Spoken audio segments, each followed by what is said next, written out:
نحمده ونصلي على رسول الكريم أما بعد أعوذ بالله من الشيطان الرجيم بسم الله الرحمن الرحيم وما أمروا إلا ليعبدوا الله مخلصين له الدين وقال تعالى قل إن صلاتي ونسكي ومحياي ومماتي لله رب العالمين اللهم إني أعوذ بك أن أشرك بك وأنا أعلم وأستغفرك لما لا أعلم اللهم آت نفسي تقواها أنت وليها ومولاها أنت خير من زكاها বাহবুল উলামা পরিষদের উদ্যোগে ঈদ পুনর্মিলনী ও তাহসিনুল হাদিসের মোরব্ব মুচ সভায় আজকে মঞ্চে যারা আছেন তাদের তুলনা আমি নগণ্য একজন মানুষ। প্রথমেই বাহবুল উলামা পরিষদকে আমি অত্যন্ত মোবারকবাদ জানাই। তারা যে একটি আয়োজন করেছেন, তাদের এই আয়োজনের কারণে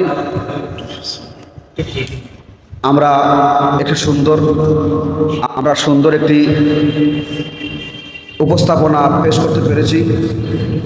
তাদেরকে মোবারকবাদ জানাই এবং আমরা যারা এসেছি, যেহেতু ঈদ পুনর্মিলনী, সকলকে ঈদ উল ফিতরের শুভেচ্ছা জানাচ্ছি।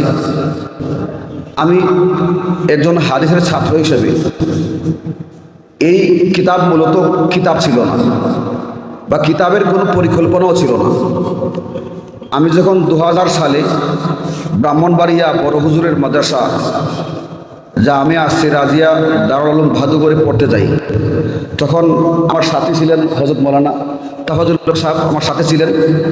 উনি দেখেছেন ছাত্রদের জন্য উলুমে হাদিসের মাবাদিয়াত বা প্রাথমিক কিছু কথা জানতে হয়।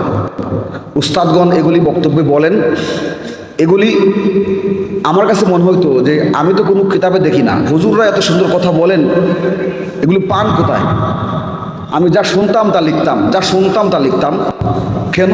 যে হুজুররা যা বলেন তা তো পরীক্ষায় দিয়ে দিবেন, আমাকে শিখতে হলে আমি এটা লিখতে হবে, নোট করতে হবে। তো ওই সময় মিশকাতুল মাসাবিহের জামাত ছিল। মিশকাত জামাতের নোট প্রায় অনেকগুলো পৃষ্ঠা হয়ে গিয়েছে আমার লেখা নোট। শুধু আমার জন্য, আমার পরীক্ষার প্রিপারেশনের জন্য আমি লিখেছিলাম। এরপর 2000 সালে জামিয়া সিরাজিয়া দারুল উলুম ভাদুগর মাদ্রাসা বেফাকুল মাদ্রাসা আরবিয়ায় অন্তর্ভুক্ত হয় নাই। মাদ্রাসায় পরীক্ষা দিয়েছি। এরপর আমার মনে হলো আমি একটা বোর্ডে পরীক্ষা দিতে ভালো ছিল, কারণ বোর্ডের সার্টিফিকেট ছাড়া লেখাপড়ার মূল্যায়ন থাকে না। আমি ওখান থেকে চলে আসছি। আসার পরে মিরপুর মাদ্রাসার একজন উস্তাদ হযরত মাওলানা হাবিবুর রহমান সাহেব, তিনি আমাকে বললেন, মিরপুর মাদ্রাসা থেকে তুমি পরীক্ষাটা দিয়ে দাও হবিগঞ্জ বোর্ডে। তো আমার ওই নোটটা সাথে ছিল, আমি ওই নোটটা দেখে দেখে পড়েছি, পরীক্ষা দিয়েছি। তো ওই বোর্ডে আমি মুমতাজ এবং মেহরাব তালিকায় প্রথম স্থান অধিকার করেছি। হবিগঞ্জ মুহাদ্দিস হুজুরের যে বোর্ড, প্রথম স্থান অধিকার করেছি। তার মূল মন্ত্র ছিল ওই হ্যান্ড নোটটা, আমার হাতের লেখা নোটটা। এর পরের বছর যখন দাওরাজ পড়ার জন্য জামিয়া ইসলামিয়া কাজিরবাজার মাদ্রাসা সিলেটে পড়ি, তখন দেখলাম আমার উস্তাদ হযরত মাওলানা মোহাম্মদ ইসহাক সাহেব, যিনি কিতাব লিখেছেন দরসুল বুখারী, দরস মিশকাত, দুটি কিতাব শুধু বাংলাদেশে নয়, ভারতে, পাকিস্তানে, দেওবন্দেও পড়া হয়।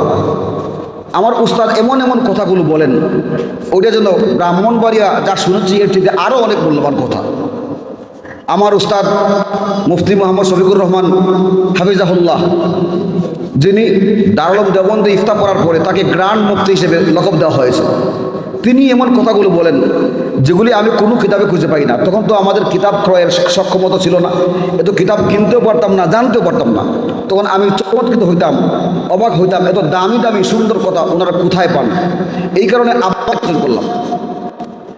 ওইগুলি লেখার পর আমার আরেক উস্তাদ হযরত মাওলানা নেজামউদ্দিন রহমতুল্লাহ আলাইহি আজ দুনিয়াতে নাই, আল্লাহ তার কবরকে জান্নাতের বাগানে পরিণত করুন। তিনি আমাদের পুরোজন সন্তান ছিলেন, তিনি নাজিম সাহেব হিসেবে পরিচিত ছিলেন। তিনি আমাদেরকে বুখারী শরীফ দর্শ দিতেন। তিনিও দেখতাম এমন কথা বলেন, ঘরপুরি হুজুর রহমতুল্লাহ আলাহির কাছ থেকে পাওয়া কথাগুলি বলতেন যেগুলি কিতাবে পাওয়া যায় না। তো আমি যেহেতু আমার আগে থেকে অভ্যাস ছিল নোট করার, পরীক্ষার জন্য, আমার নিজের জন্য, কারো জন্য এটা আমার মাথায় ছিল না। আমি বই লিখবো, বইয়ের জন্য কোনো প্রস্তুতি এরকম কোনো কিছুই আমার মাথা ছিল না। শুধু ছিল যে আমি যাতে আগামী পরীক্ষায় ভালো করতে পারি, এই কারণে করা।